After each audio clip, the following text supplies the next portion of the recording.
Yeah, they're good on this. That's very busy. Good. Yeah. Have you heard anything from Lindsay? Oh, she came in today to do the warrants. So we're expecting it. Okay, so we can get started on the little stuff. So it's 7 o'clock and I'm gonna call the select board meeting of Tuesday, December 8th to 28th to order. And the first item is approval of the agenda. I move. Second. Moving second at the same time. Pick your move and pick your second. I just wanted to get it in there. I never get it in there. Once Lindsay's here. Recording in progress. Second. Okay, are there any requested changes to the agenda? Brian, I'd like to add item 15A, contract for consulting accounting services, please. Okay. And I think we also have, agenda addition item 3D, the letter of support for Agrimark Vermont Capital Investment Program grant. Item 6, a request from Lindsay Library for a large purchase order for furniture paid for in part by the State Department of Libraries ARPA funds. And a deletion, item 11, approval of the renewal of and amendments to the town's lease agreement with the Addison Central School District for Recreation Park off Mary Hogan Drive, which will be rescheduled for January. Okay. Any other? Hearing none, all in favor of approving the agenda with the amendments, signify by saying aye. Aye. Aye. Those opposed? Okay, next is approval of the consent agenda.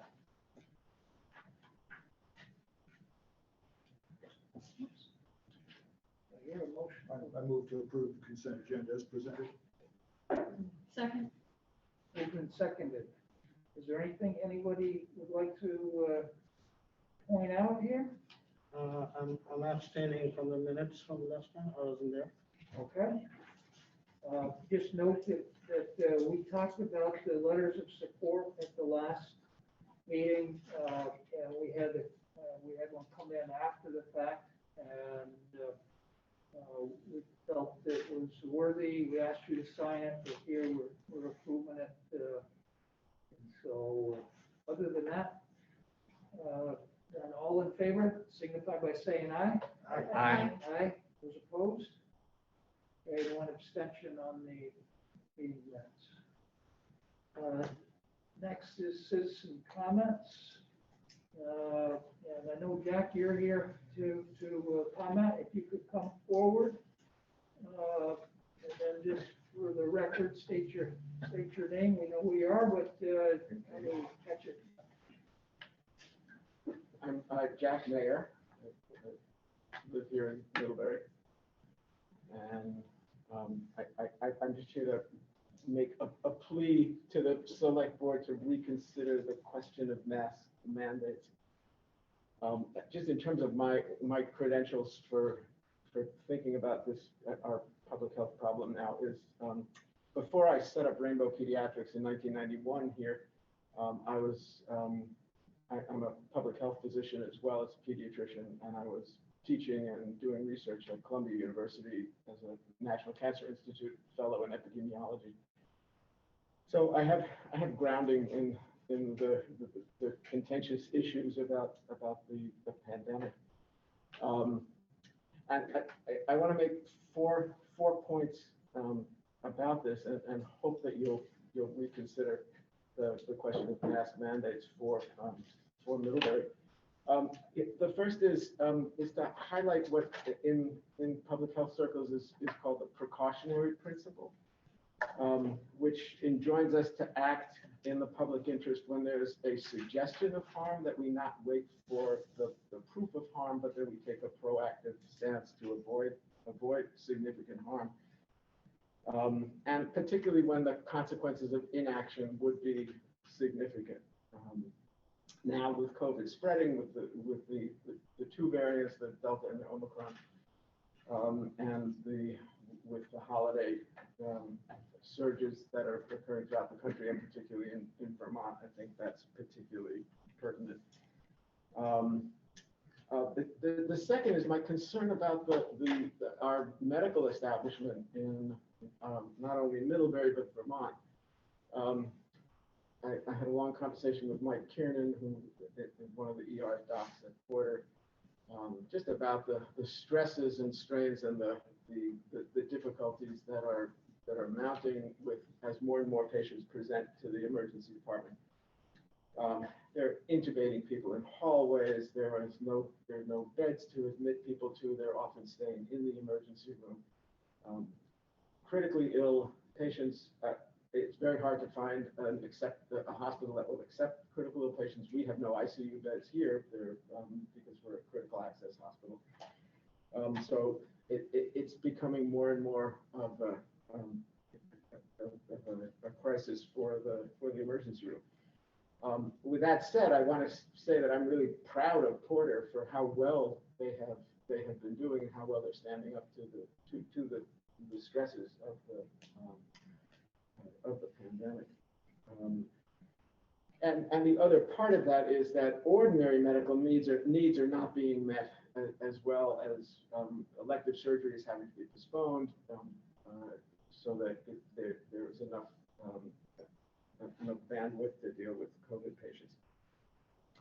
Third point I want to make is about the impact of a mask mandate on our businesses, and I firmly believe that our businesses in town will benefit from a mask mandate. I think people are more likely to come downtown to visit business establishments when they feel confident about their safety. It's certainly true of me and my family and my friends that we are very uncomfortable when there are unmasked people, and certainly there's a large segment of the population that chooses not to mask, not to get vaccinated. And I think this is a very even-handed way to say, listen, we're all in this same boat together. We all are facing the same threats. Let's work as a community to act in the most responsible and successful way. The one model that I would hold up for consideration is in Nevada, where they have a model which is based on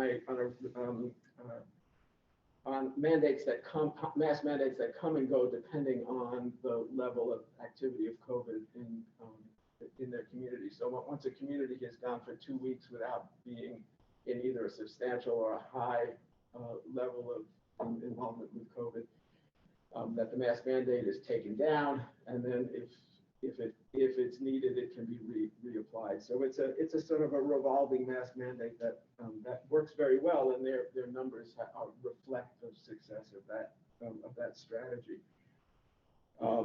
So it's a mandate that can be applied and retracted as the numbers go up and down. I'm pretty sure that we're going to see seriously rising numbers in the next 2 or 3 weeks, and I think every indication is that that's what we're in for in terms of this current surge. I think a mask mandate at this point is just responsible public health policy. I think it's good for business. If we strategically time the mandate, it can be revised and revisited as necessary.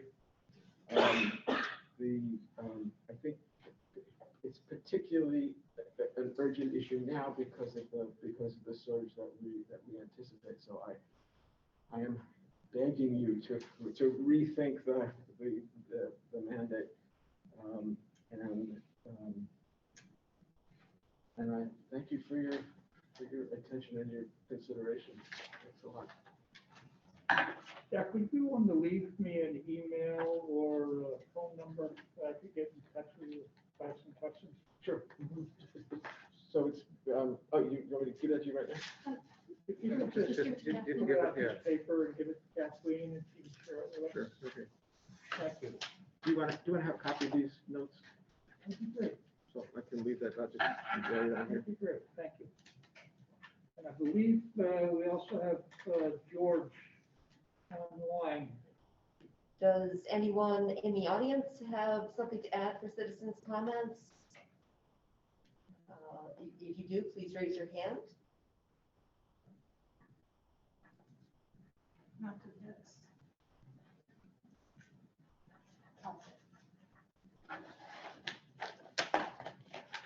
Thank you. Thank you again. Thank you. Thank you. Hi, George, if you could unmute. Here I am. I can't really say too much more than Dr. Mayer has just said. He's put it so well. I would just simply refer to the letter that I wrote to the paper 2 weeks ago after the last select board meeting, and I think the situation is only very much more severe now, more convincing. The issues are more convincing now that call for a mask mandate. And as Jack Mayer has said, people will feel more comfortable about going into businesses. This is a situation at my age, I am very uncomfortable meeting people who are unmasked in stores.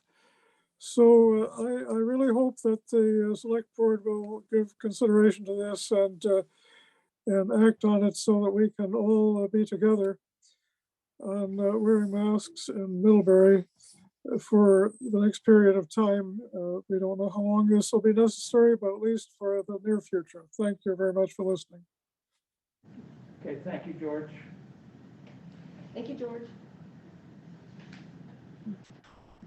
Any other answer?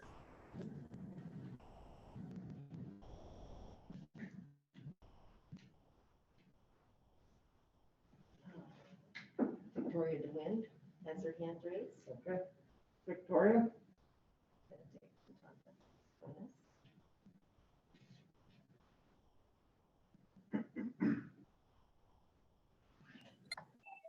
Hi, thank you. I'm actually out in Colorado at this moment, but I did want to hear the discussion. I fully support Jack's comments. I hope you will take them into consideration, and I hope it's an action that if you do decide to take it, you do it as soon as possible and not wait for your next select board meeting, because by that time the surge will be well underway.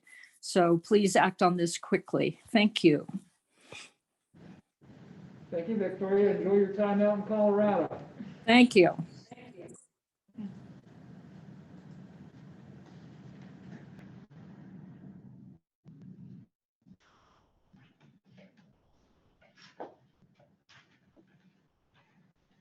Okay.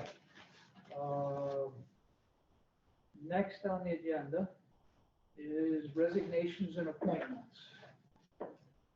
And first item is for us to accept the resignation of Dick Total, who's announced that he's no longer able to be the town clockwinder. And Dick, if you're out there watching, know that we're so grateful for all the years that you have provided service to our community, and that our prayers are with you. And the town is all pulling for you. Nick. You know, I'm sitting there thinking back when I first came on this board, Dick and I hit it off pretty quick. I actually didn't know him before this. And, you know, one of the things that we had in common is we have two sons who are engineers and went into aviation. And so we kept talking about what our sons were doing right on from their graduation on through. And what each company was that both Dave and Robbie were working for. And it was fascinating because we had this. And so one day he says to me, he goes, come on, let's walk up the street to the Congregational Church. And it's like, okay. And he gives me this key looking thing and says, come on, carry this. Like, what's this for? And we went up to the clock tower, and if you ever want a spectacular view of the town, it's that clock tower looking down Main Street. And you just sit there and you're kind of awestruck for a while as you look over the town and you realize what it took to make this wonderful place happen. And a guy like Dick was just always so enthusiastic to show people. And plus the fact that he was just phenomenal at running MCTV. So thanks for that time you gave us, Dick, and of course the conversation. And I know Robbie's company's doing well and Dave's company's doing well. So hopefully you'll you can look at with great pride in what's happened. And so thanks for everything you did and the good friendship.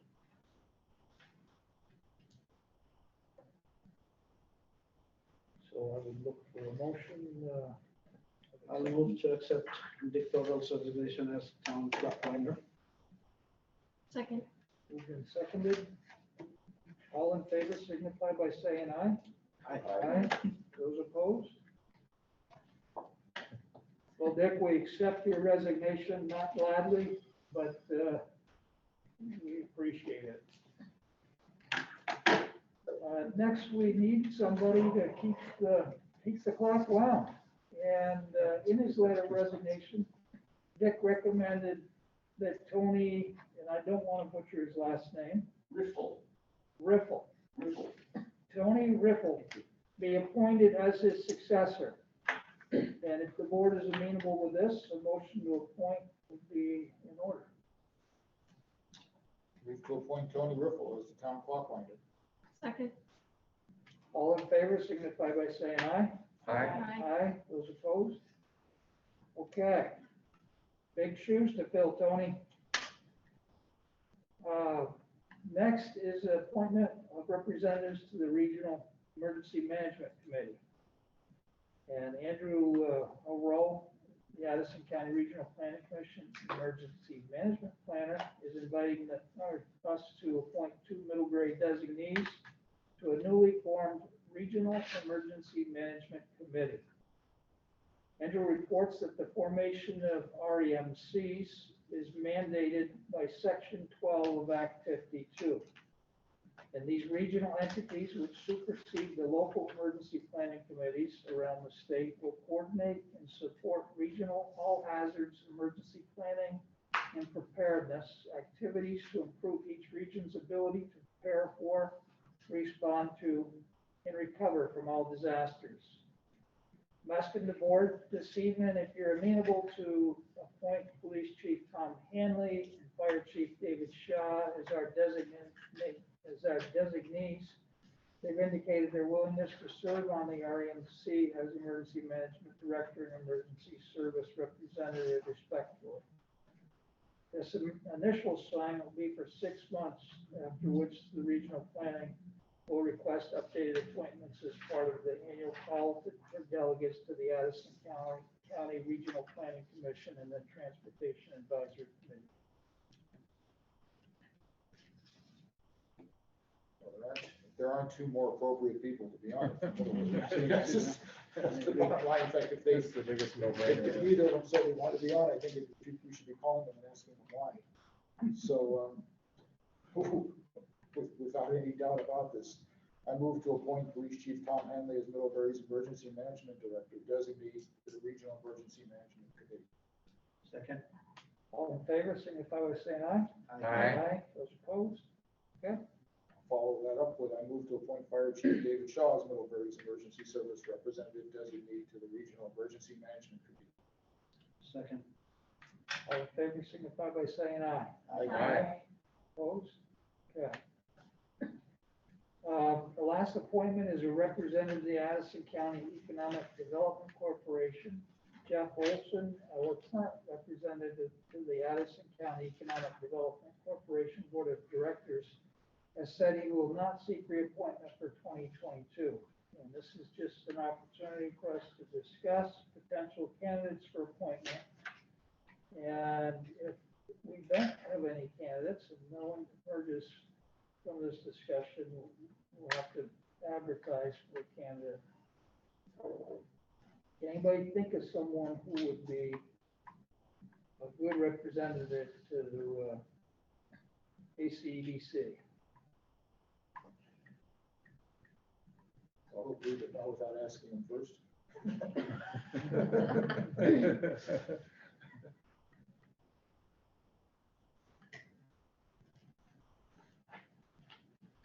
So maybe that's, in case you didn't put your thinking cap on before then, if you've got some candidates that you think that we could appoint and that would be willing to do it, it would be good for you to get that to myself and Kathleen in time to be on the next board meeting? And if not, then we will ask staff to prepare an advertisement for someone interested within the community.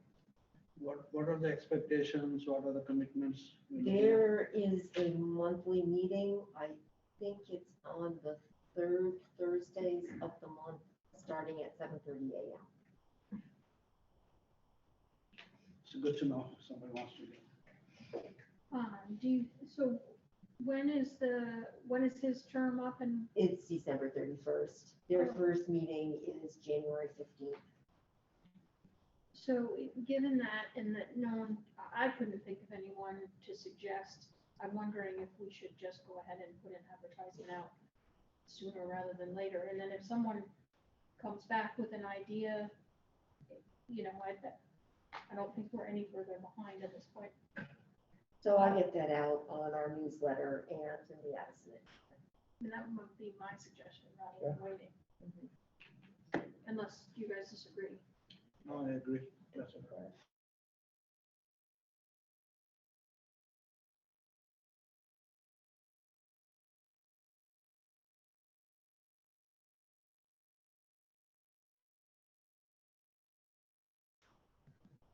Yes.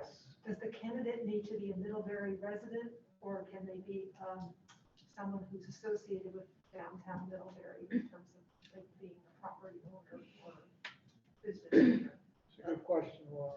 Jeff was a resident of Weybridge, I believe, but owned property in Middlebury. That was a leading question, I know, right?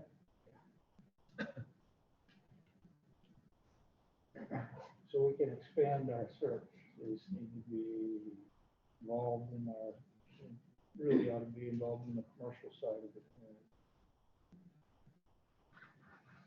Okay, next, the Ilse Library requested a large purchase order for furniture paid for in part by State Department of Libraries ARPA funds. And I think Dana might be on Zoom with us. Hi, everyone. Hi, Dana. The library was awarded some ARPA funding through the Vermont Department of Libraries. And one of the things we would like to purchase is actually, it's 3 tables. I think it says 2 in your board packet, but it's 3 tables that have built-in power. So power runs up through the leg, and then on the table surface, there's places to plug in USB ports and laptop chargers and things like that. So it'll be nice for the library because there will be fewer cords to trip on. And it'll be great for patrons because it'll be much more convenient than, you know, looking for an outlet in the wall and leaving their phone there, which is ill-advised. So I'm requesting this purchase order to get these tables. Any questions? So the 3 tables will increase the cost now? The cost? Sorry, what? It says 2 tables at $1,303 each, right? Let me.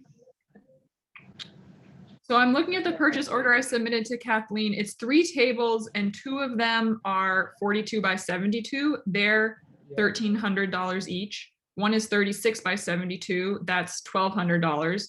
And then the way they price it out, you pay separately for the ports, the power ports, and those are, let's see, $275 unit. Yeah.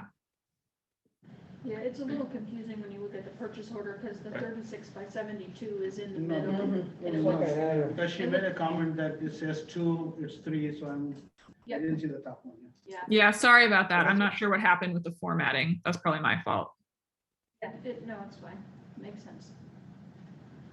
So this, yeah, the money, how much comes out of our budget or actually Dana's budget? 500. Um, So how much is coming out of the support that's being received of the Yeah, so $4,500 will be ARPA funds, 500 will come out of the library's operating budget, and about 900 will come out of the library's unrestricted trust agency account. Thank you. Dana, do we have to or change anything electrical circuit wise? Did you put in floor plugs or anything like that? Or do you- So we got these, the size tables work well for the mezzanine level where we have outlets in the ground. So we don't have to change anything. If we wanted to move them to another part of the library at some point, we might need to, but for the use that we have in mind now, no further work required. Okay, thanks. Pleasure of the board. I'll move to award a contract to Exteras under sole source purchases provision of the town purchasing policy for the purchase of 2 steel framed tables for Middlebury Library at a total cost of $5,898.26. I'll second with a friendly amendment to make that 3. Okay, that's what. Or just okay, for yeah, the purchase sorry, of three, steel yeah, frame tables. We either say 3 or we just take out a number. 3. But the cost is right. Yes. Okay. All in favor, signify by saying aye. Aye. Those opposed? Okay. We're on to our review, Kathleen. So we're making some progress. I'm going to bring up a summary of that.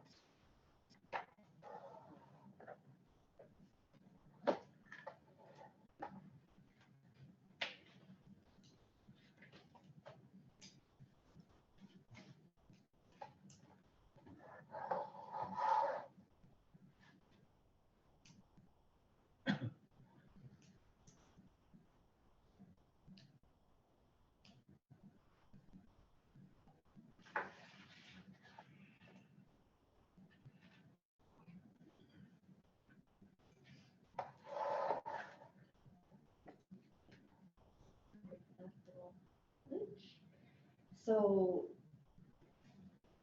we received the dues notice for the Addison County Regional Planning Commission for next year. That's a $200 reduction from what I had estimated in the first draft of the budget.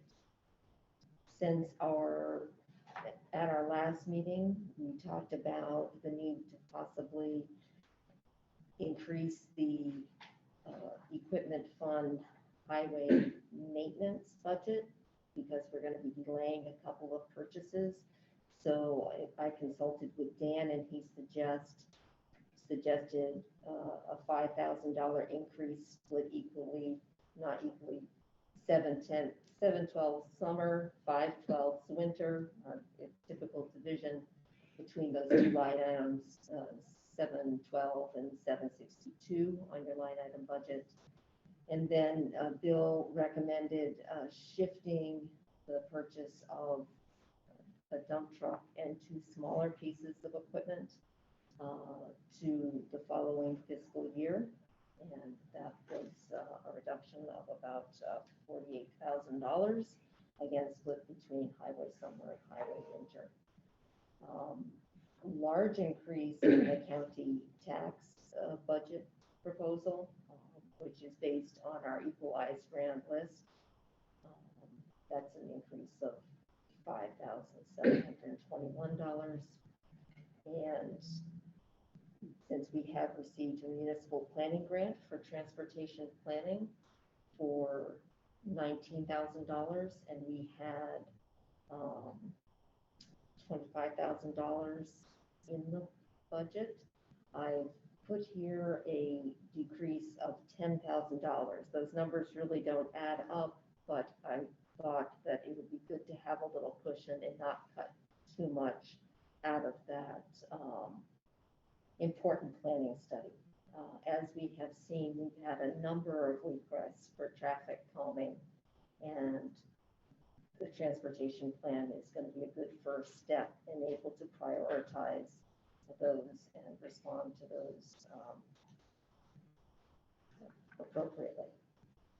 So all of those increases and decreases result in a reduction of $52,646.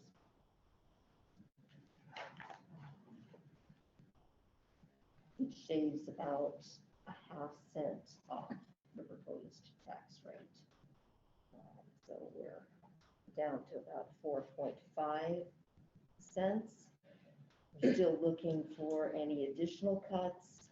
One big factor that we'll be looking at is the Cross Street Bridge Fund. If there are any additional local option taxes, we're then pretty reliably at $1,050,000, but we're only budgeting $1 million for those receipts now, so that potentially could be boosted by $50,000.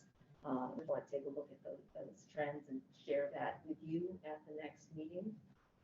And one of our big determinants is always the amount of fund balance, which unfortunately we received the draft audit report just in the middle of last week, so we haven't had time to review that.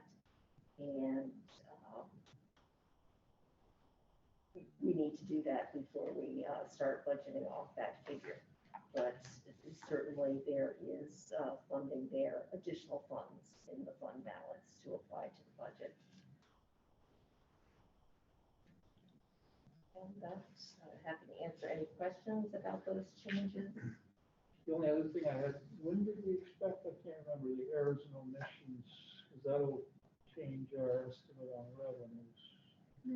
Right, the errors and omissions is on this.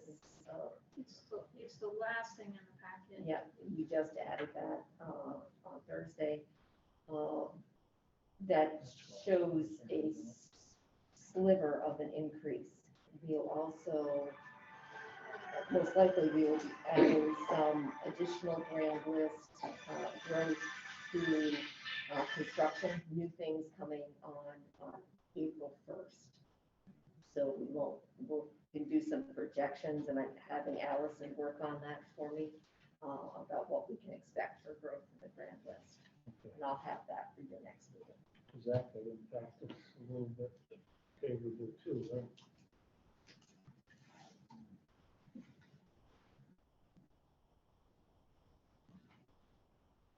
Any other questions of Kathleen on this?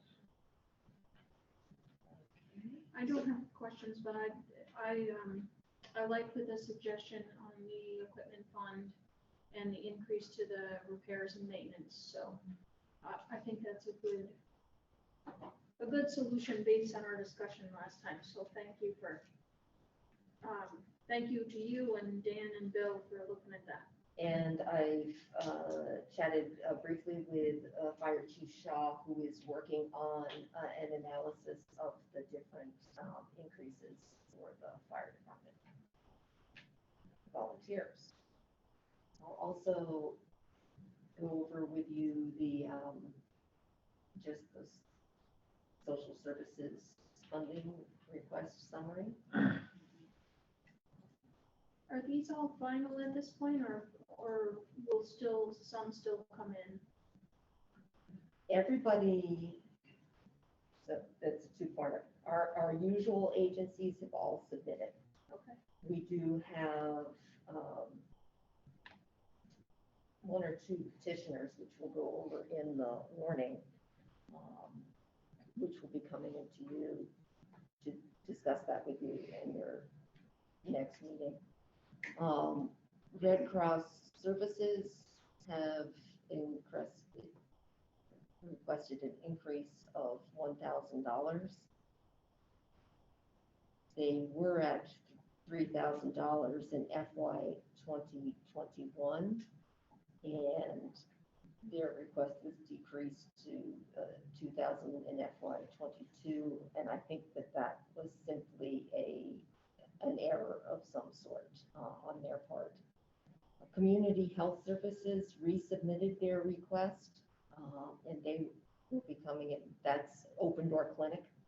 They will be coming into your next meeting to answer any questions you have and better explain. their request. Agewell has requested an additional $1,000. Elderly Services, due to the pause in their services, did not ask for any funding last year. And the board had indicated that it would reinstate their funding this year since they took a break last year, not require a petition. Charter House is requesting an increase of $500.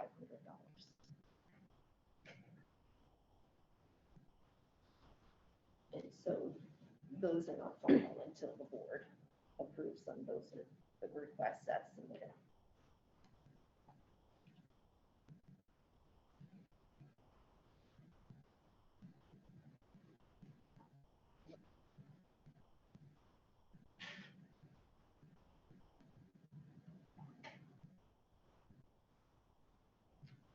Okay, I won't jump in with anything else. All right, this was on the list. Any thoughts or questions on that? So Kathleen, then it's fair to say that probably by the next meeting, we have an idea as to how the discussion's going with firefighters? Right, we still have to have a meeting. No, I'll have something with the firefighters for sure. Dave and I will have a little presentation on that. Okay, good. Yeah. Yes, sir.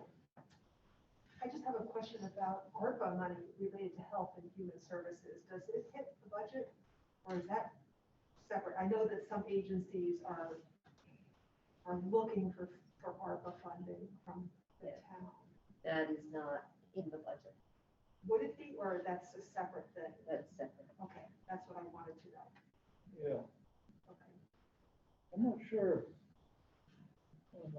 ARPA funding too is, and I thought that was intended for infrastructure. There are a number of things it can be used for, and I can update you on that at the next meeting.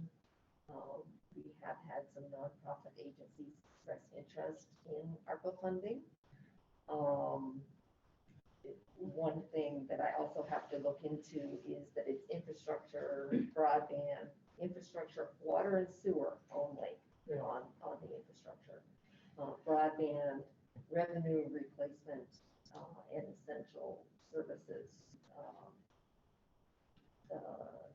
This is where I get confused because my understanding of that bill was that money was investment in things that we had let go for a long time. It wasn't intended to build new, that's the whole build back better that everybody's fighting about still. So I think that the social services groups are coming after money that they think we got this big pot of money, but that money is that's earmarked for specific use. And I don't see us creating new expectations with money that's really intended to do some of the big projects. I spoke to the town gown group several months ago, and I know that there was an expectation that money would create something that we wouldn't see otherwise, but I think it's the money really was intended and legislated, and they put controls on it to do things that we have been kicking the can down the road in many of our communities throughout the U.S., not just here, but everywhere. We're really coming up against, you can see, I mean, look at the number of water breaks that we had started addressing it here. But we're far from at the end of that challenge. I put on my list for committee member concerns, so I'm jumping ahead a little bit to wondering if we were going to schedule some time to talk like a retreat to talk specifically about ARPA funds, and because we seem to be getting more and more requests, and I feel a little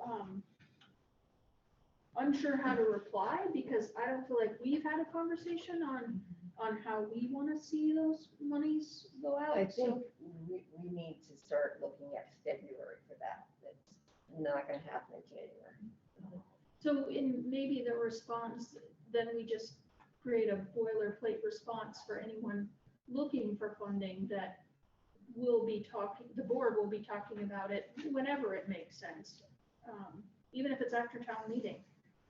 But that way, we don't keep getting new requests when we haven't had a chance to talk about it. I think, though, your expectation that we're not going to get a request is maybe. Well, we get the request, but hopeful. at least Kathleen has maybe a standard response on how to respond to those requests in the short term. She does, yeah, I mean, that's fine. I do think that we've been pretty clear that these are limited funds. We've been talking about it for several months. Yep. And yet, we keep getting people looking for some of those funds, and they're clearly not in one of those categories. And so, part of that is, there's just so much discussion in the press that money's coming, that people are thinking this Build Back Better money might be part of it. We've had several different programs, and each one of them is a different program. The money that they're looking for social service agencies has not been passed by the Congress yet. So. And right now, it's looking like it's not coming. So I would say at least one of our requests was from a service agency looking for funds for operating expenses. And so, I mean, this is, they can't sustain themselves in operations. And that's not something that we're really are able to do. And as we look, compare down our budget and be conscious about all taxpayers, I don't know. I don't have the solution for it, but this is a difficult time to be asking us to tack on more. So we can think about it, but it's not making it into this year's budget unless somebody makes a big plea for it. Well, the ARPA funds would be separate from the budget anyway. Like I'm not Kathleen. talking about that. I'm saying that doesn't even qualify for ARPA, so we're basically asking us for money.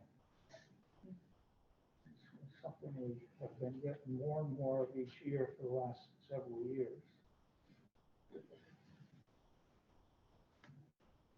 Yeah, one of the things that struck me about, especially when I started seeing some of these social service agencies for operating funds, I agree with you, Brian. I think that your understanding of what it is what I understood.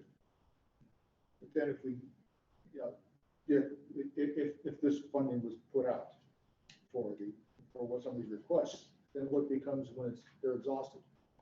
There's an expectation that it will come back for more, and again, it's putting a stress on the system. But I do wonder one thing, Kathleen, or Brian, either anybody knows, can some of this fund be used for training programs for infrastructure type of work? We hear the shortage of trades out there. No. So could it be used, which then creates job opportunities, which sociological improvement right there, and allows us to get this work done, to the point of requiring a certain percentage of work be done by trainees or brought in the training program. You're thinking of water and sewer training plumbers? Well, yeah, I mean, construction people who could, and it's you'd have to really stretch to get that into the water and sewer category, I think. Well, I will look into that and other things. It is something that I've been working on. If you go back our packet a couple months ago, it's been a while, there was a really good piece there from VLCT. And the VLCT's been trying to chase this down for all of us. And I haven't seen anything anywhere that I've read that really wavered very much from it. And I think I like our approach that we've taken, which is to kind of go slow, let some others shake it out, and just make sure we know exactly before we move forward. But at the same time, we've got our you know, Dan and Bill, they're all, and everybody's working hard to start looking at, well, in those areas, water and sewer, what are those, what's our future plan and what's that look like and what are the, and we gotta figure out what's the dollars. And then we can see where this might help us best. We don't have all of the, you know, to start saying, even within a month, Heather, I think we're challenged to start saying how we want to divide this, because we really don't, we need that other information on the plans and what's that look like. We've got a couple, potentially a couple of years before we have to obligate all these things. Don't we have to have obligated some of it by the end of 2023 or 2022? 2024, okay. So Okay. So there's even, I guess, I don't want to push us too hard to make decisions. I do want to push us to start getting those plans and ideas of where our priorities are within those areas, but.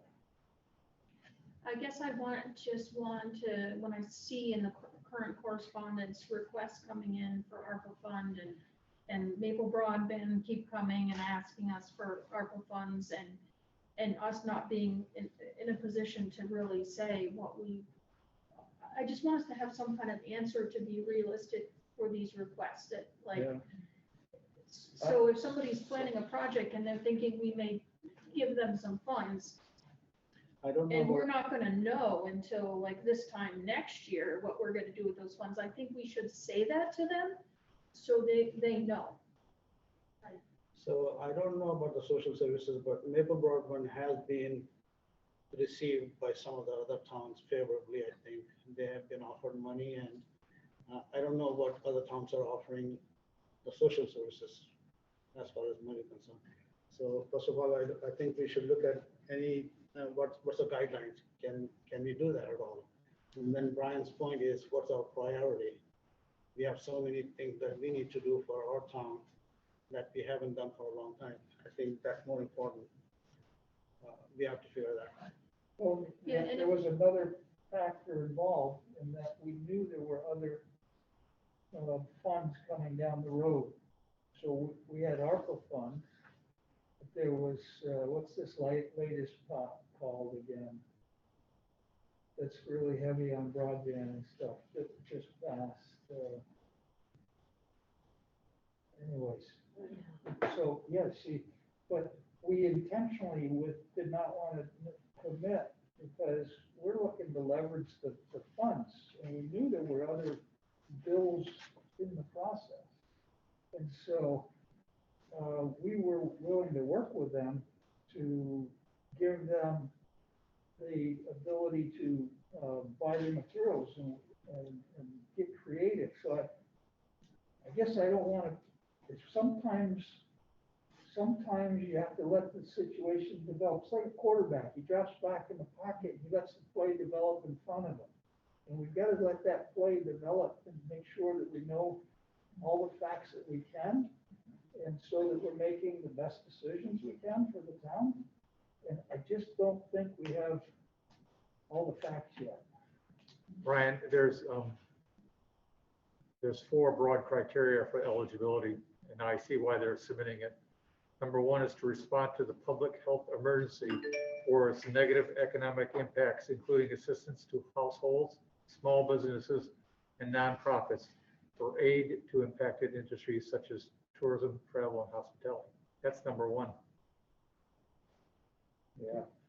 The bottom, number 4, is to make necessary investments in water, sewer, broadband infrastructure. So one of the requests was for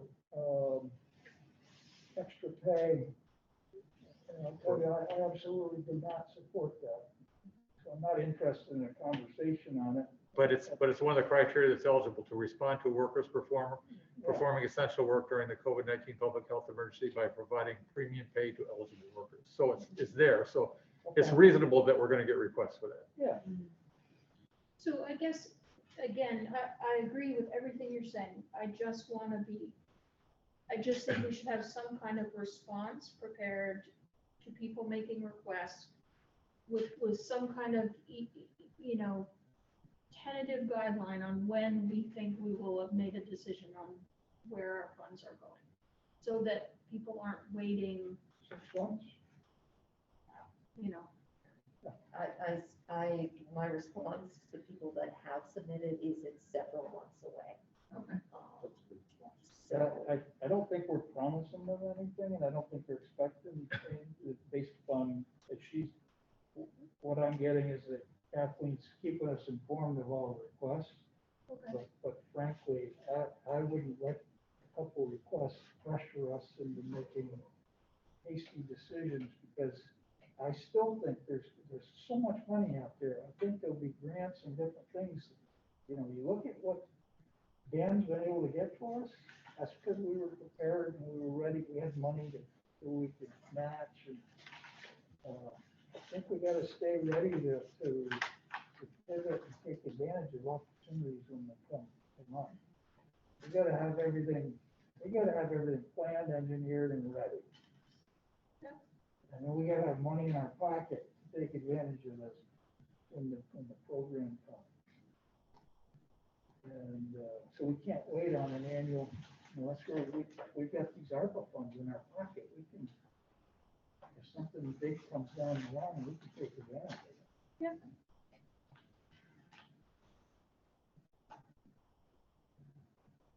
okay,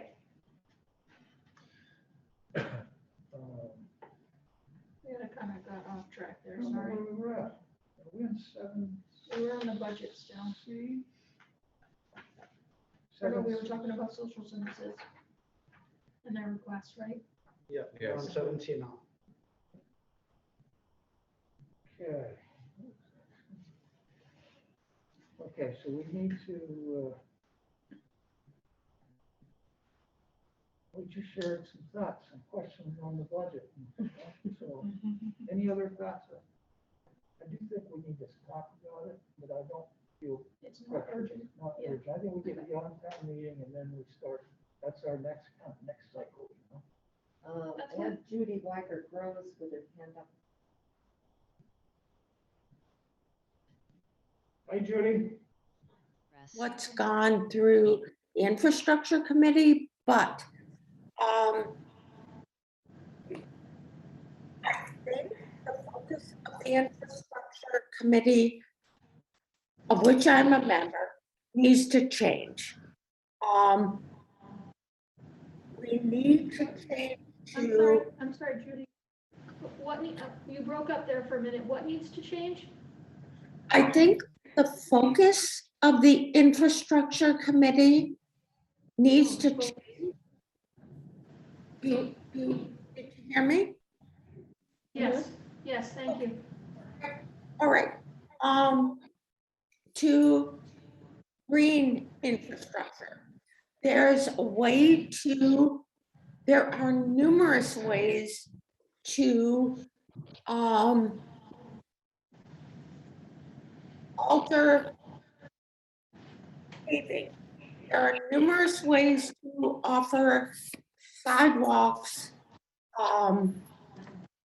sidewalk renewal. I'm concerned about, and this is, I think, a little bit different, but I'm concerned about the amount of salt that is being spread on the roads, mostly because the state of Vermont is now looking at the amount of salt that is going into Lake Champlain. And if it's any indication here, where I live, there's like a lot of salt spread on the road going directly into Beaver Brook, which goes into the Middlebury River, which goes into Otter Creek, which goes into Lake Champlain. And the state is going, this is not okay. And I will do everything, anything I can do to help, but this is not okay. the way we're doing things is not okay. It needs to change. I don't know what else to say. Okay, I think we got it, that was kind of something that I've been, it wasn't actually what we were talking about. You Okay, can't hear us with the masks on, I think, and that actually wasn't what we were talking about at all. That would have been a good comment for citizens' comments, and we'll log that as a citizen comment, okay? And that way it get put back into the infrastructure committee's discussion. Sorry, I just, There very you are. difficult. It's just very difficult to hear what you guys are saying. You can't I hear apologize. with the masks.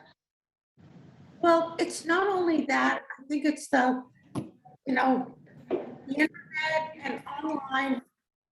I apologize. That's okay. Thank you. Thank you, Judy.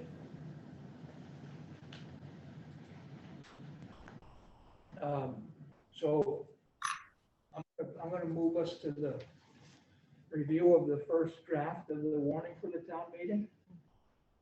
And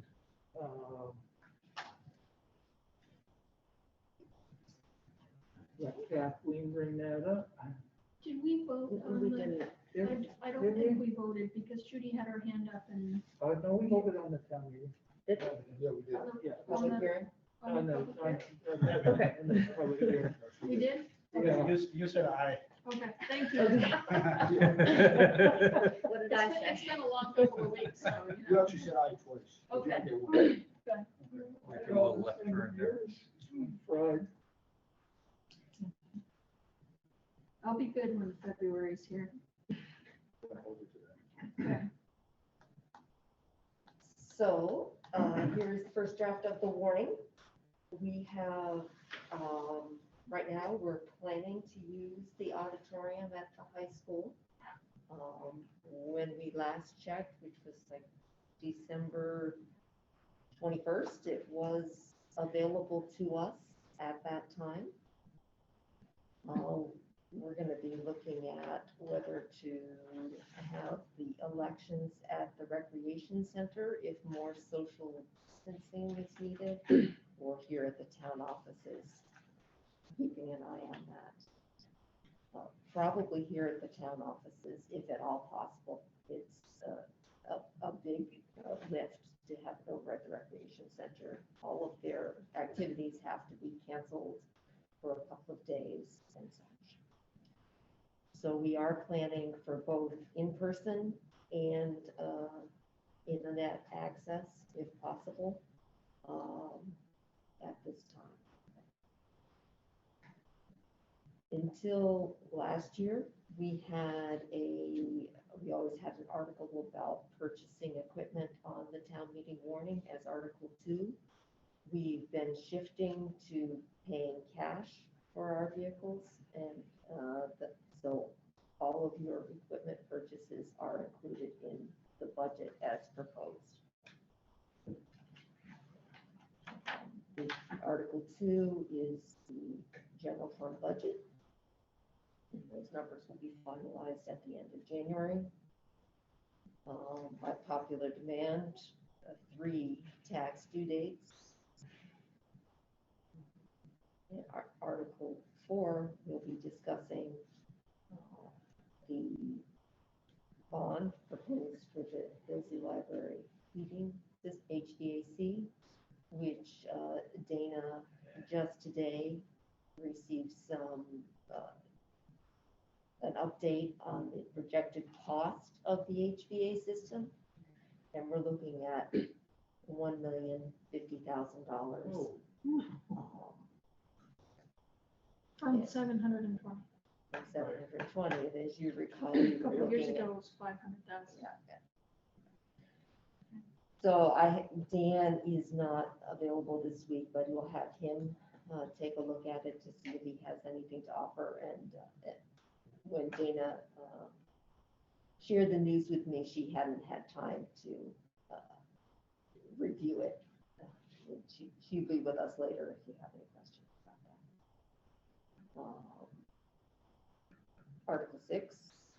extension of the Middlebury Regional EMS tax exemption for 5 years.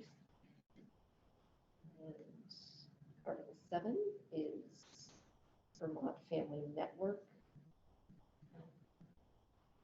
As an addition to the warning by a social service agency. Remember back in November, you talked about adding social service agencies to the warning without a petition.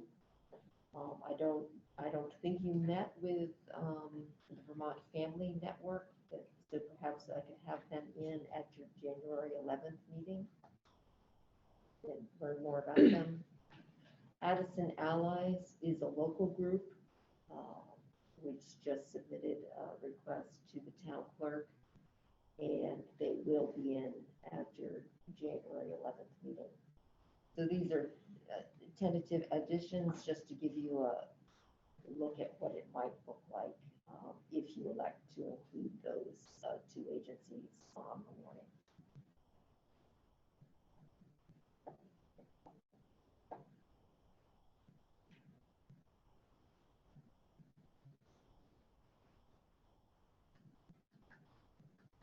That Article 6 on MREMs, how much do they pay in taxes now? They don't pay anything. We need to, I'll provide that information at your next meeting. Okay, just curious because I didn't think they did, but it's out of an article. I don't remember us voting on that before. Yeah, we vote on it every 5 years. Oh, it's every 5 years. Did I miss that? When you cover it? Okay.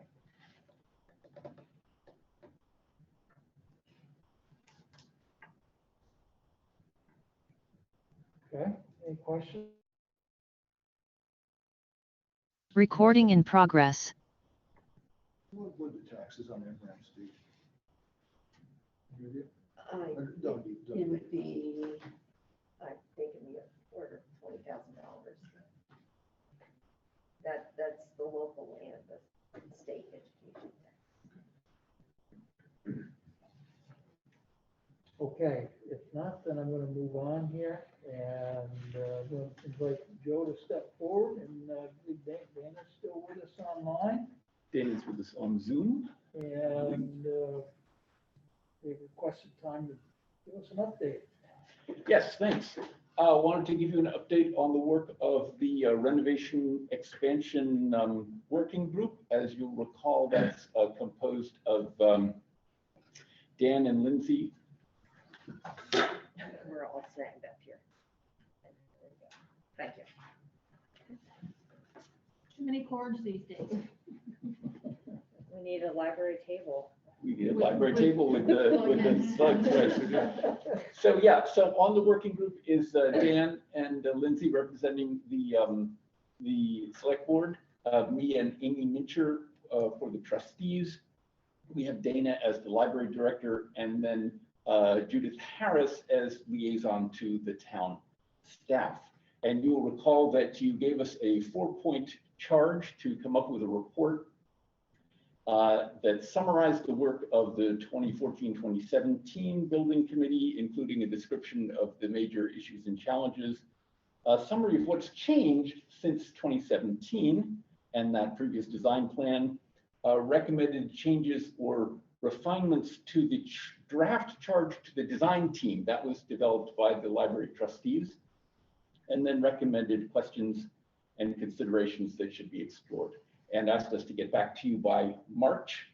We will be doing that. We'll be submitting a report, and then really the draft charge will essentially be an appendix to that. For the benefit of anybody who's with us online, we've worked very hard to follow public meeting law, to be very open and transparent. All of our meetings have been warned and available to the public on Zoom. We've met 9 times since mid-October. We also have a website. You can get there from the town website. There's a link on the front page. You can get there from the Ilsley website if you go to About Us and Library Working Committee. And if that includes a copy of the charge, list of the members of the committee, the agendas and the minutes, and then a document repository, which contains archives of the work done by the previous building committee, some of the key documents that we're working from, such as the feasibility study from 2017, the town of Middlebury master plan, and then the working group documents that we've been have been working on. So this group has been doing terrific work. We've been meeting every week for an hour and a half. We toured the building, we reviewed documents, we thought about those changes that have taken place. We've conducted a bunch of interviews. We asked Jen Murray, the town planner, to come and share with us her thoughts on how the library fits in with the town plan. We interviewed some of the members of the former library building committee, including Nick Artem, John Frieden, who was the chair, and John McLeod, who's an architect himself. And we also had the architecture firm principals, Tom Bachman and Greg Gossens, come over from Montpelier and share with us some of their thoughts on the project. And all along the way, we're kind of looking at, okay, what was done well, what could be done differently, what might make this whole process be a little bit more successful. We've also been listening to and reading comments from members of the public who've attended the meeting in person or online. We've been working on redrafting that charge to the design team, and we anticipate we'll have a final report for you in the middle of January. So it's been a very interesting process. I think that even those of us who have been fairly familiar with the project have learned some new things. And I'm going to have Dana share with you a couple things that we learned in our conversations, in part from the architects and with others, about particular challenges of this building. I think everybody was surprised at how much it cost, at some of the issues around it. And so she's going to share a little bit about that, and also some of our anticipated recommendations in the report that will be coming to you. We don't want to share too much right now because we want you to read it when it comes out, but just to give you a few hints. So Dana, how about if you go ahead with that part? That's right. It won't include any spoilers. There'll still be lots of incentive to read the report. Yeah, I would echo Joe's sentiment that I have learned a lot, despite having lived and worked in this building for a long time. I would say in the process of reviewing the work that had been done and the decision making process that the previous building committee went through, I think the working group has really gained an appreciation for the significant challenges that any subsequent group and any subsequent architect will have to grapple with. I don't think these are going to be news to anyone, but we've talked a lot about the challenges and how difficult it is to add onto a historic building with a pretty limited footprint. There's not a lot of room to work, so to speak. The way the original building and the additions are, there's many different levels, and there's also many different separate spaces divided by walls, some of which are load bearing. And those both present really big challenges for creating accessibility and sightlines throughout the building, which were two of the primary priorities of the renovation expansion. And we've, in talking with the architects, we've really come to appreciate how renovating the 78 and the 88 addition are not impossible, but really challenging because of the way they were constructed and the lack of architectural flexibility they have. So those are just some things that we're keeping in mind that any subsequent group is going to have to grapple with and work within. In terms of highlighting some of the recommendations that we're going to have for the next group moving forward, one is to approach the project with costs and funding in mind earlier in the process. Another is to place a greater focus on communication with the public throughout. We think that the previous building committee did a great job of getting input and communicating with the public, and our sense is that has to continue, if not be built upon, even more so at the next iteration. We're going to recommend exploring the option of hiring or working with not just an architect, but perhaps a team. For example, an architect that works with an engineer and a professional cost estimator. And then finally, we're going to be exploring or recommending that the next group explore alternative options to the design, bid, build process. Anything else that you wanted me to speak to, Joe? Was that most of it? I think that's a good summary, and we'll have time for questions in just a minute. One of the things that we wrestled with quite a bit was what should be the composition of this next iteration and its reporting structure and so on. And the more we thought about the whole process, and we looked at the previous design, and we realized that our charge was to write a charge to a design team. And we kept focusing on design. And we thought back to the previous design, which solved all of the problems of the building. So to a certain extent, the problem was not the design. The problem was that we didn't have the money to pay for the design. I mean, it came in at $9.6 million. If we'd had a solution to pay for that, I think we could have worked out the issues with the design, much as, you know, with the Cross Street Bridge or with this building, we had a partner who was able to help us come up with some of that funding. So what we realized is that we really need to be focusing a lot more on the funding early on. And so what we envision is that what we really need to ask you to set up is not a design team, it's a project team. And we've come up with the name Ilsley 100. We're coming up on the 100th anniversary of the original building. So what we're going to ask you to do is to strike a new committee, which would be the Ilsley Project Team. And then this team would be not just focused on design, but would be focused on the successful completion of the project. We came up with a design last time, but we didn't successfully complete the project. So the main body of this group would be have similar representation that we now have on our working group, but would add 3 other people, one a specialist in library building design, one a person with expertise in funding and fundraising, who would also chair a subcommittee that would be a funding strategies team. So we're not saying fundraising team, because we want to think about different sources of funding. Public funding, federal, state sources, grants, private money, the possibility of partnerships with other organizations, and so on. So we envision this person would sit on that main group, but would then chair a subcommittee focused on the money. And then another person who would focus on the communication or a community engagement team, who would also serve on that main body and would work.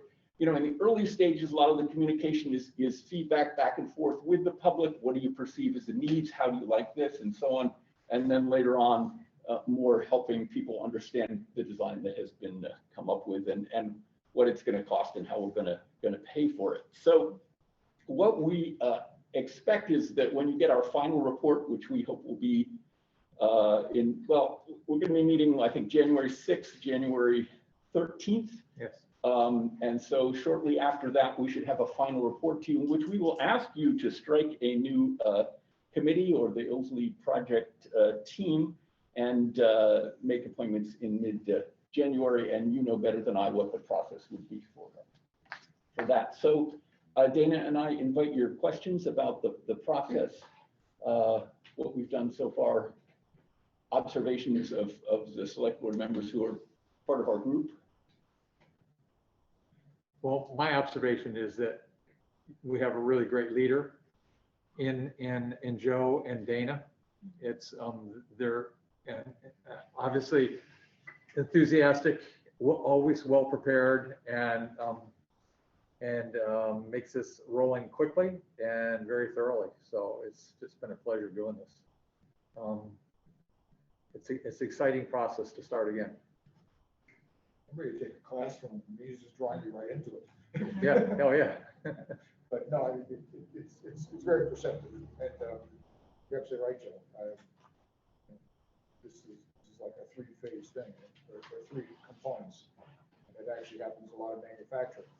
You know, we have design, but then you also have the market analysis, the cost analysis, and the suppliers, and that's all being done. So I think it's a very logical approach with what you're suggesting, so that we don't. I mean, one of the things that sometimes happens, and I can think even some of the building projects involved in my time on the board, is you kind of get the design going so much and you become so emotionally bound to it that then the cost hits and you have to make adjustments. as opposed to them all moving in unison. So you can be very realistic about what you can ultimately achieve. So I think it's a good approach. Our sense in our conversation with the previous architects, which was that they've been asked to come up with a design that would meet the criteria that was asked for by the project, which is what architects do. And that's exactly true. And they weren't given a price tag, and that they would like to know what it could afford, what could be afforded. Well, it was also a first kind of a good understanding of the problems with the issues. And so that was the charge and the focus, is to try to say, okay, we have these issues that are raised, plus the new things that have been learned subsequently, but then also, well, what do we do about it? So in fairness, I think that's exactly what they achieved. But there was also discussion at the time of the fundraising part, and that kind of came in rather late in the discussion. It was left to where we are now. You know, so I mean, we would anticipate that a funding strategies team, you know, would work closely with Kathleen, you know, thinking about what funds might be available through the town, and that we could really, you know, we're talking about getting experts to design the building. We'd like to have experts, you know, to help with the funding and with the communication part piece as well. So we'll see who might be up for that kind of a challenge. Do either of you know how many square feet you have in the library right now? Yes, they do. You do. Yeah. It's in our packet. I think it's a little over 15,000 square feet. And how many square feet were we looking, the last proposal to add to that? So previous proposal called for an additional 6,000. I think it was 22,000 square feet, wasn't it? Yeah, 22,000 square feet total? that sounds about right. Yeah.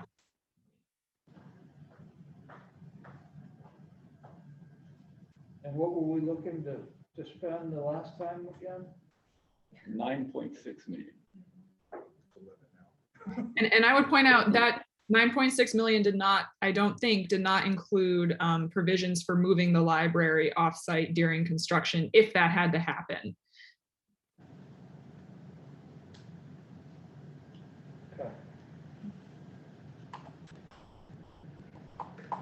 And, you know, we've been talking a lot about whether this project will be a complete total restart, or it certainly is not going to pick up where it left off.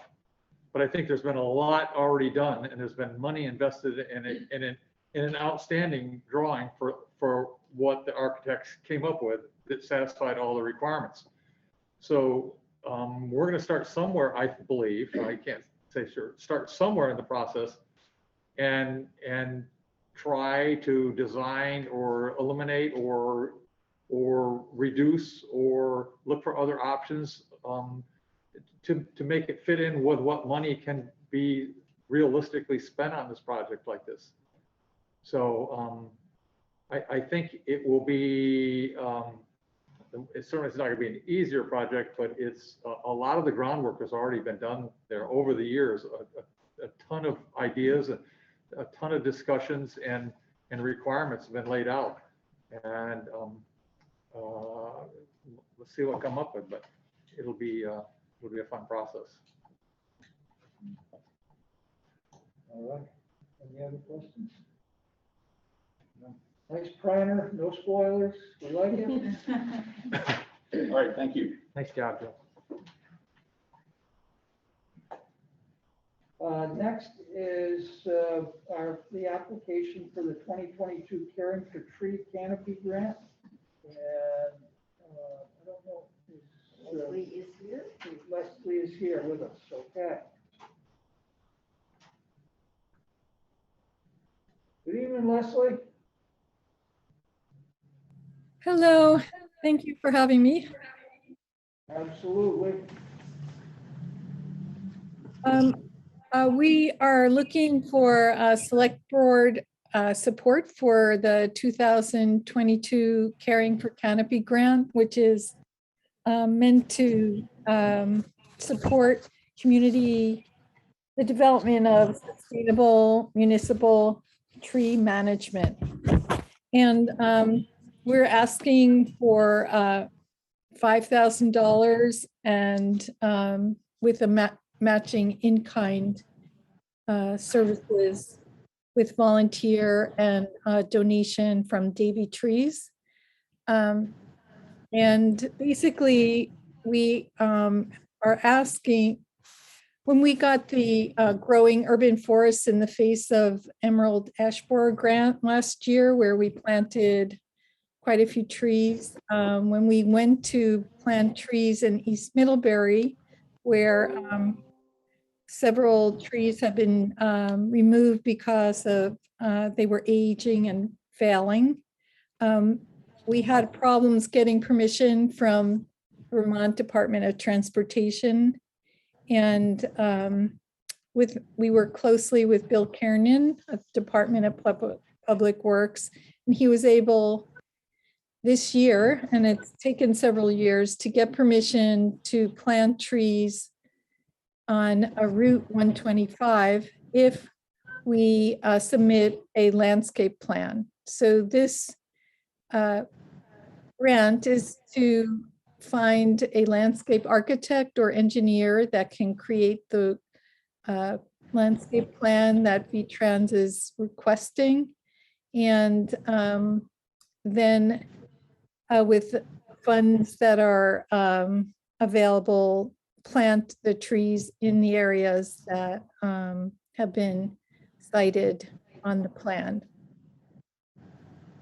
And we see this as Bill Kiernan was really critical in helping us with this. And we see it as a very big step for the town, which would establish a process where we could plant along the 3 state highways, 116, 125, and Route 7, which right now we cannot plant trees there.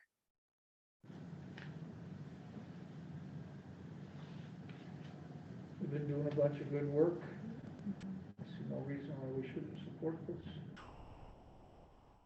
Appreciate all the work, Leslie. I'm sorry? Any questions? We appreciate all the work you're doing. Oh, it's a great committee. Lots of people working hard. So I'll move to approve the tree committee's application to the Vermont Urban and Community Forest Program for a 2022 Communities Caring for Canopy grant, seeking $5,000 in funds for restoring shade trees to the State Highway 125 project. Second. Moved and seconded. Are there any other questions or comments? All in favor signify by saying aye. Aye. Those opposed? A resounding yes, Leslie. Thank you. Yeah, thank you very much. Appreciate your support. Okay, the 11 got pushed back. 12. Kathleen, sewer agreement with Agrimark update? So Agrimark has approved the agreement from their end. So I'm pleased to report that. This is a 3-year agreement, which over the course of the agreement brings Agrimark up to full industrial user rate, which is something that the board has been working on for 6 years. Our previous 2 agreements and had some steps in them, and these are the final 3 steps that gets them up to full industrial user rate. Excellent. So will we need to take any action on this, or because they? You would authorize me to sign it? Yes, so are we ready to authorize you to sign it in accordance with them now approving it? Yes, please.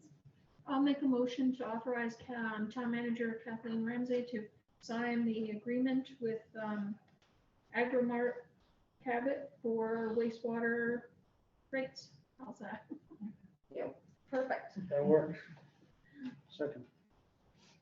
Yeah, this is a big step. Kathleen worked very hard on this. Some of you may not remember, but this was a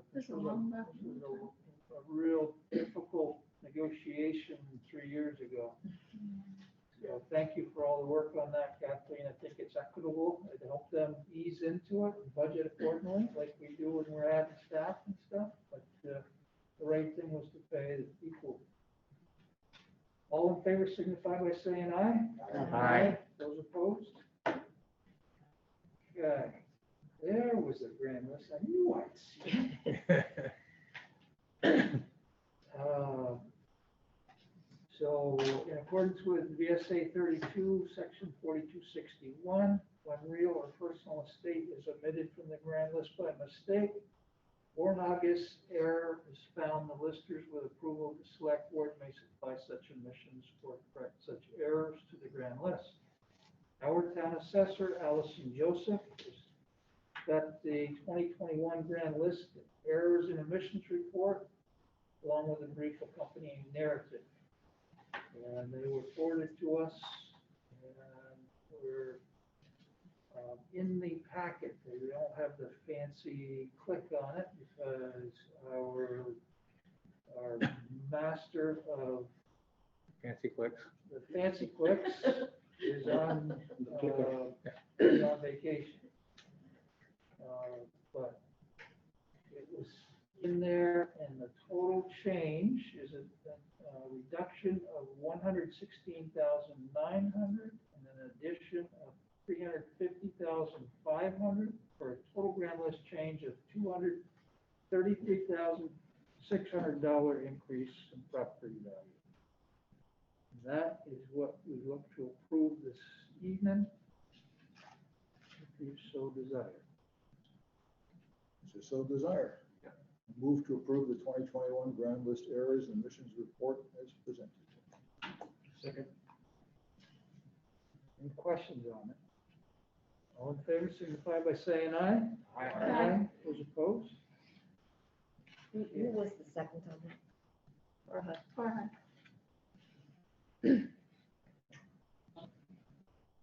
Was there anything more on the Vermont Community Broadband, Kathleen? Nothing more to report on that. Okay, I think they're good for right now. Certainly, they still have a request into us, as Heather's pointed out. And, but they've got enough to get started in ordering. They doing that as part of that cooperative we discussed at the last meeting. As you know, our town treasurer, so 15A that we added, is a consulting agreement, and there's a preamble to Kathleen presenting us with it. As you know, our treasurer, Jackie, is recuperating. She's in critical care and will not be back for a little while. This is a very critical time for us. End of year, beginning of the new year, we have payrolls and stuff. Kathleen is our assistant treasurer and actually got payroll out on time, on budget, but she really needs some help. And so with that, Kathleen's going to present us with a consulting agreement for consideration here. And I would ask for our approval tonight so that we do not put a wrench into things at a very critical time of year. So yes, Jackie left us in good shape, and I have access to all of the accounting software and our banking at the National Bank of Middlebury. So we were able to process payroll, but will not be released until Thursday on payroll day. As usual, we have a proposal here from NEMRIC for NEMRIC, which is our fund accounting software program. They also have an experienced cadre of consultants on staff that have served as municipal accountants before, and they are willing to provide us consulting services at an hourly rate of $110 per hour, and the bulk purchases for 96 hours are $10,560. I think over the course of this time, we will certainly need this. We are at year end and have to get the W-2s out and a number of other reports that are required. We're at health insurance transition time, per unit of time, and there's always some difficulty there. So fortunate to have them as a resource. They're able to help me through payroll online today. And I think this is what we're going to need. Questions of Kathleen on this? So the town does all its own payroll. May want to think about us. We have been thinking about that, and yeah. So you're filing all your own W-2s and 941s. And, Oh, wow. so another suggestion, I'm in favor of this, but another suggestion to get bodies, maybe look at like a temp service of somebody who could come in if you haven't already. Learning process. No, like, Robert Half has. Yeah, but I mean, this is a temp service, basically, Yeah, which is Yeah. got qualified people doing it. What I'm saying is They are familiar somebody with- to come in here to learn this process, unless they worked in might be difficult. And Like we a do cheaper, have but- good support in that office with Deb Stevens. who is in that office. I think that's what somewhere it said in Nick? So what's the window for this 96 hours? I mean, how far would it go? And we have a year to use this. Okay. I'm thinking that we're gonna have 2 or 3 months right off the fact that we're gonna need help during.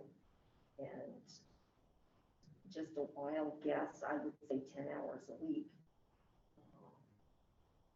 And there are some, we will get good value out of this. I have no doubt. I guess my question is this enough? Oh, I anticipate that I'll be back. Yeah, for more. Got it.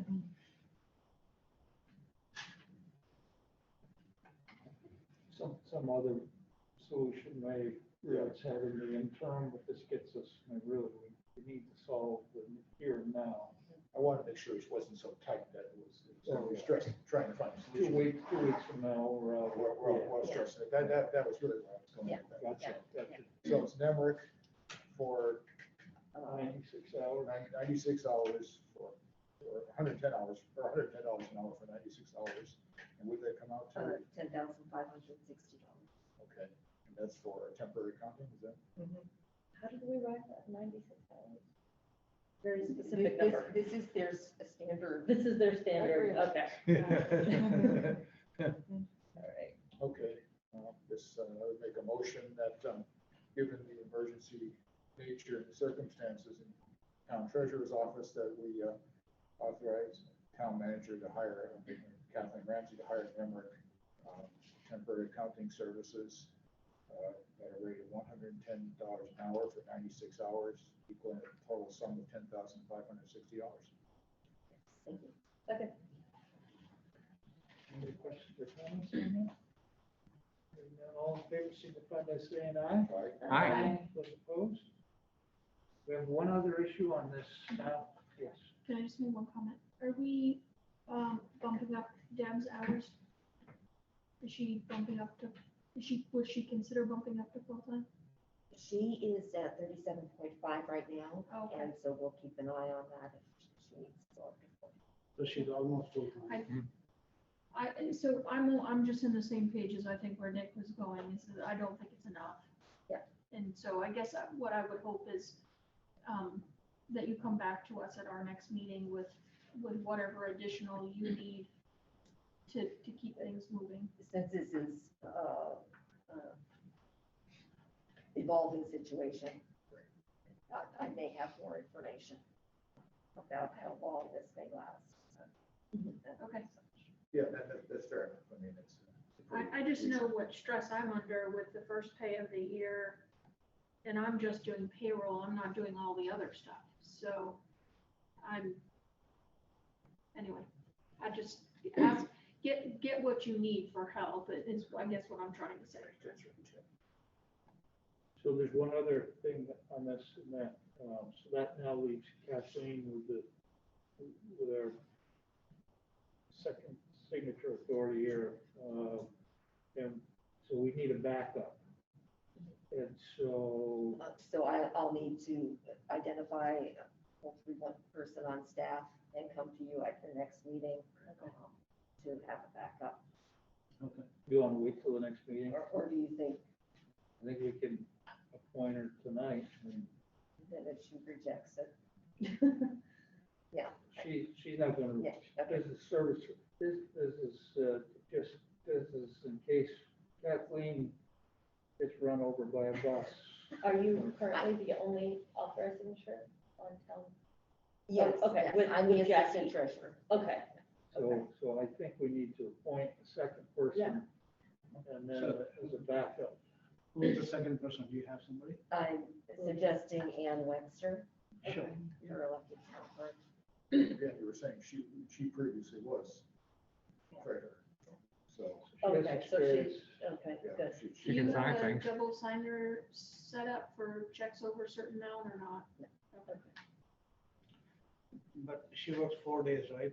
Would that make any complications because she's not here on Fridays? No, I think we'll be You okay. can, nice, okay. And this is just if something were to happen with Yep. Kathleen, Definitely. which. I am running out now as I cross the road. If everybody's Yeah, okay. okay with that, I would entertain a motion. I'll move to appoint town clerk Ann Webster as backup check signer in the interim, which, for as long as needed. Would it be technically temporary assistant treasurer? Temporary, or Yeah, appoint her as temporary assistant treasurer. appoint her as temporary assistant treasurer. And second signer. Second. Okay, and we got, and Lindsay seconded that. All in favor, signify by saying aye. Aye. Opposed? Okay. I think we're ready for Lindsay on check warrants. All right. I move to approve total expenditures in the amount of $277,474.71, consisting of $163,941.54 for accounts payable and $113,533.17 for payroll for the period of December 15th, 2021 through December 28th, 2021. Second. Moved and seconded, all in favor, signify by saying aye. Aye. Those opposed? Okay, board member concerns, Farhad.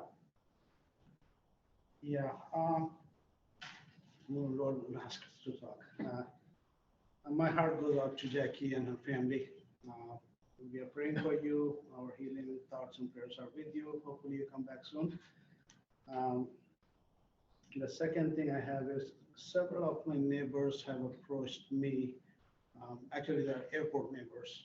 I live right next to the airport. So they are concerned about the expansion that's being planned for the airport, especially the lights. They're going to add a light tower or something. So several of them has approached me and they want me to bring it up. I think somebody brought it up last meeting also. So I'm just opening this discussion because they might come in front of the select board. They're planning to come in the next few weeks. Just wanted to give you a heads up of what's going on there. Some of them are really concerned about the light pollution, especially because East Middlebury is pretty dark on that side of the town, and they're worried about that. That's all about it, and Happy New Year, everybody. Happy New Year. Dan? Just to reiterate what he said, good luck to Jackie. Keep her in our prayers. And that's all I got. Yes, sir. I feel like a repeat. Yeah. Thinking about Jackie during this time, but also so grateful for the work that she's done. To hear Kathleen say that she's left us in a good place. I mean, of course, we could never predict this, but to see that we're in good shape even though she's not with us, I'm really proud of our staff and the work that they do and the hard work. So I'm really grateful for our team. Great, that's great. Linz? Yeah, I mean, now I'm just repeating. But of course, you know, I'm sure we were all stunned to hear the news. And I will also be keeping Jackie in my thoughts. And Happy New Year, everyone. Yeah. Well, you know, same thing, it's like known Jackie for a long time and she's just a phenomenal person. And so of course we wish her a rapid as possible recovery and get her back because we look forward to seeing her smiling face. Every time you walked in that office, even if Jackie was having a bad day, there was a smile. So anyway, I was sitting there thinking, I'm back, been on this board now for a little more than 12 years. And probably about 13 years ago or so, Dean George, my next door neighbor, has been for a good friend for 28 years or so. And at that point, our son was in college, my daughter was in high school, and I had been on the public safety committee, and I'd been contemplating getting on the board. And I would spend time talking to Dean about this. And I came home one day, it was in October, 12 years ago, it's past October. And I don't remember what trip I was on, but I came in, and Dean comes right over quickly, and he said, Bill Perkins, who was a longtime board member, was resigning, moving west. And I said, oh, that's too bad, because Bill's a great guy, but good luck for him. And he said, well, we need to temporarily appoint someone. And I said, okay. And he goes, you should put in for it. I said, let me think about it. He goes, okay, well, I'll tell Bill Finger, who was then a town manager, that you're going to do it. So I said, I've been thinking about it. Well, I came in, and first of all, I went in the house, and Diane said, well, Dean's been looking for you. I said, yeah, he caught me outside. And she goes, what's it about? And I said, well, he wants me to put in for the select board. And she said, well, how are you going to do it? I said, I don't know. Put it in for it, see what happens. Well, I got appointed. And Bill's shoes are hard ones to fill in. But as I look at 12 years, I've worked with 3 excellent board chairs, John Tenney, Dean George, and of course Brian. And what I found in all 3 of them is excellence in leadership. You know, and leadership is not just running a meeting. Leadership is having a big vision, but also being able to look down to the most minute details. And a classic case of quite convinced if we didn't have this guy as board chair, we probably didn't get that bridge done last year. You know, that's what leadership is. Work with 2 town managers. Well, I work with 18 board members. I'm invited town in that. Work with 2 town managers, 3 assistant town managers, 3 librarians, 3 planning and zoning directors, 3 parks and rec directors, 2 fire chiefs, 2 public works directors, fortunately just 1 police chief who's excellent, a special projects manager, an economic development director, a town clerk, and an excellent treasurer. And just tremendous amount of great dedicated town employees who I've come to know a lot through the years. And, you know, integrity and dedication is something that runs through this whole town organization. And I feel fortunate I've never had to deal with some of the things you hear in other communities of mismanagement, fraud, or embezzlement. I never had to worry about that because I know the integrity is so high here. And as a board member, that's really comforting to know that we go about doing what we need to do, knowing the town's well run. And this town is extremely well governed. I'm proud of that. When I came on this board, the Cross Street Bridge was about 50% done. And I remember thinking, okay, now I get this board title, I can go along and be the nosy guy and walk out of the bridge while it was still closed. Looking out at what the town looked like from the back and thinking of what the potential was. And it was awe-inspiring. And then when we had the ribbon cutting and walking across and solve that problem, it was great. We had 2 fire stations, one that was severely limited in what it can do, and one that was just a mess. And we needed to upgrade those. And we had an excellent opportunity with the college, where their GIS department did a really detailed analysis of if we had no fire stations, where would we place them? And it kind of came out to where they are. So we knew that if we spent the money, it was well spent for a long time in the future. And so we built these 2 excellent stations. The town office Were you on the board when we were over in that mess across the way there? You know, I mean, it was a rat haven. And Bill Finger came along before Kathleen came on board and said, we have got to solve this. And so the next thing you know, there are a few of us were on this committee trying to figure what to do. We went through a bunch of iterations. We had our share of sleepless nights. You know, it was an ongoing process, but there was this focus. We had to solve this problem. We could not let it go anymore. At that point, it had been 22 or 23 years of discussion. Well, so we built this magnificent building, built a magnificent town rec center. And then, of course, completion of this downtown bridge project was a discussion when I first came on the board and continued on. And it's a reality. And then I'd sit back and I look and say, how did that, you know, back then it was so far in the future. Now I look back and go, where did this time go? But what I'm coming down to say is that there's still a lot to be done. But I also am looking at my stage of life and things that I want to do. I had this opportunity that's emerged. I've been working for the Park Service as a seasonal as a Yellowstone, and they have some other things that's likely to emerge too. Being a selectman and being a Park Service employee is going to be increasingly challenging. So, as the president for Vermont, Calvin Coolidge, said when he was asked if he was going to run again, he said, "I did not choose to run again." So what I'm announcing is that I won't be on the ballot this year for selectman. I think I've had my time. I've enjoyed it. You're welcome. But it's now time to, I trust all of you will continue doing well and that somebody will come on again. And so I appreciate the time together. And I'm certainly looking forward to this. It's a tremendous amount of camaraderie. And I would say, as I said, 18 members I've served with, and what's been binding is we've all been friends. We've had disagreements. That's a healthy democracy. But we've always shared this camaraderie and appreciation for each other. And the fact is, we all know something of what it's like to be in this position. That unless you sit in it, you just don't understand. So I look forward to being able to help in any way in the future. I'm not disappearing. I don't think I am. Sign him up for treasurer. I got to be in Yellowstone at the end of the month, so. And I want to thank actually all of those citizens who have come along and presented their viewpoints to you. I mean, certainly we have the group that frequently comes here, and I value that. But what I also really value are the people who stop you on the street and say, "I want to discuss something." We've given some really interesting in-depth conversations, and they became beneficial. And in one of them, just as an example, was when the town rec center was being planned. It was originally to be over by Mary Hogan, and there were some difficulties coming along with that. Well, a couple of weeks earlier, I had run into somebody who's been a longtime resident of the town, and he started describing, well, why don't you put it over where it actually ultimately ended up?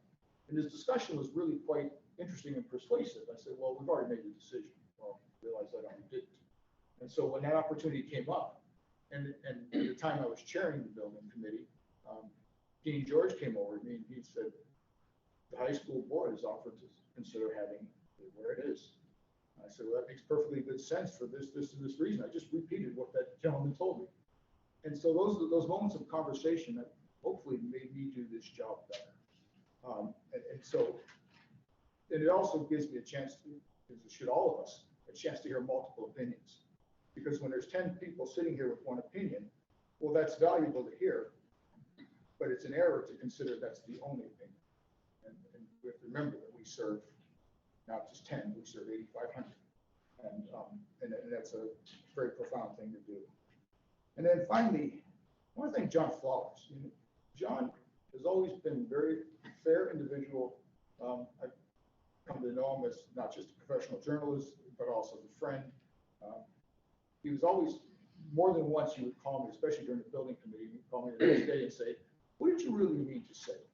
And one of the risks you run into in this position, and I think we all become somewhat concerned about, is saying something that's misquoted, you know, accidentally.